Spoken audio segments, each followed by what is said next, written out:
Lisa Unger, and welcome to another episode of Tiki Talk. Today I'm sitting here with my good friend, New York Times bestselling author Margaret Coel. Thank you for joining me, Hi, Margaret. Lisa. I'm so glad you're here. Oh, I'm so glad to be here. Thank you for having me. Oh, I'm thrilled. We're here to talk to Margaret today about her latest book, Buffalo Bill's Dead Now, which is an awesome title. Thank you. It's an excellent title.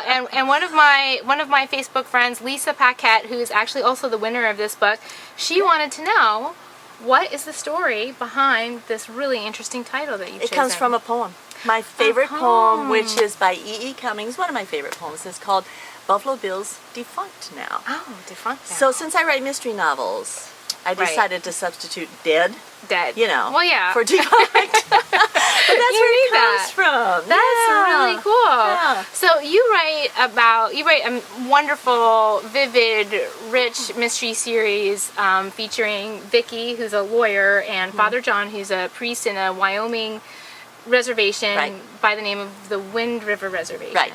Among the Arapahoes. And this book is what number in the series? This is number 16 in the series. series. Oh my goodness. Number 18 of my novels. That's right, because you have two great standalones as well, in right? Denver. In Denver. Set in Denver. Yeah, yeah. But 16 with Father John and Vicky. Yeah. And you know what? I still love them. Well, of course. I'm not getting tired of them. Well, no. They just go on and on. No, because they grow and they change. So They that do. was one of the things I wanted to ask about the two of them, because they have such an interesting relationship. They do. So how has your relationship with them changed over the years? I think as I've gotten to know them better, they've changed and I've changed with them, and I've gotten to see, more deeply into them and into their background and into what forms them and into how they work, you know? So I think that I've just gotten to be better and better friends with them over the years. As we do with the people we get to know we well. do. There are people in our head, but oh my gosh, they're so wonderful. Every time I sit down to write a new book, I turn on my computer, I stare at the blank screen, and I think, okay, Father John and Vicky, what have you been up to since last we talked? Oh, that's really good. I love so many things about this book, but one of the things that I love the most is just like sort of the vivid detail of living on a reservation and some of the issues that are dealt with there, and just the the life and everything that happens on a reservation. But I was in my Margaret Coel research that I've been doing. I came across a quote in one of your interviews that I wanted to just briefly discuss, and that was something you said about how Arapahoes believe that stories exist in the universe, that they're sort of their own essence, and that when they are ready for themselves to be told, that they choose a storyteller. And I just loved that. I really did, and I wanted to ask you to sort of expound on that thought a little bit. It just explained a lot for me, because they do believe that. And once I learned that, it explained so much of my own life to me, because why am I writing about Arapahoes? I'm not an Arapaho. I write about a lot of things that I'm not, and I think, why am I so interested in these things, And it really explained to me, well, it's because these stories, they're out there.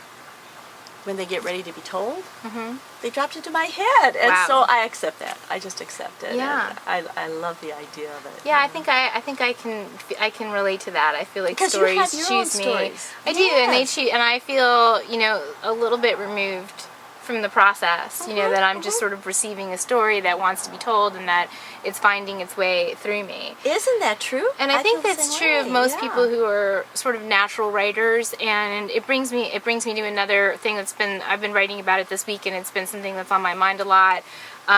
Late last week, I spoke with a group of girls at a group home in St. Pete, a place called Brookwood. And they were writers, every one of them. They had chosen to sort of come to poetry. And, a lot of them wanted to know, what they had to do to be a writer. Was there any qualification that they needed? And I said, no, all you need to do to be a writer is to write. Put your pen to paper and just start, telling your story, and I think I had the sense that a lot of those girls were already getting that, they had already had their story or, their expression coming through poetry. And I wondered, because part of my going there, I also wrote a blog about it, and some people wrote in with comments with their advice for young writers, and I was wondering, do you have advice for young writers, or even just aspiring writers who may not be that young?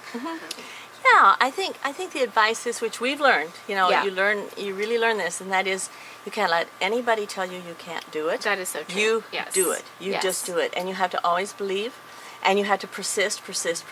Right. And you just, as a writing teacher told me years and years ago, you apply the seat of your pants to the seat of the chair. That's right. And you write. That's right. That's right. And Or like you block the late out great everything else. Robert Parker, who said, when people asked him about writer's block, he said, "There's no such thing as There's no writer's such blocks. thing. Yeah. Writer's block. Do plumbers get plumber's block? No. You just go to work. You may not want to be a plumber that day, but you sit down and you plumb, or whatever it is that plumbers do. I believe that. And also, what I found is, when I sit down and start writing, I feel like it that Right. particular day. Right. It's like the muse hasn't exactly. Right. The muse is like off getting her nails done or somewhere, whatever. yeah. Right. So, but I sit down and I start writing, Yes. and pretty soon, I'm in the story. Well, of course. And then I start feeling like That's writing. right. You just have to get into it. You You have to have write to your get way in. You do. To whatever it is You you're doing. absolutely do. So you just, that's the only advice you can give anybody who is an aspiring writer is write. That's right. Write. Exactly. Don't talk about it. And Right. don't talk about your story. Oh, right. Don't lose ever that talk about your energy. story. That's right. No. Never talk about your story to anyone, not in a No. writer's group or anything. Just write it down. Because the energy leaves out. leaves. That's right. You don't want to do that. That's So really you true. put the energy in the writing. Yes, absolutely. I agree with that. Well, I think we'll wrap up with that, Margaret, because that is such a brilliant piece of advice. I'm so glad you were able to deliver it. And I urge anyone who has not experienced the Wind River series by Margaret Coel to start experiencing it, right now. Thank you, Thank you for Lisa. being here. Thank you for thank watching you. Tiki Talk, and thanks for reading.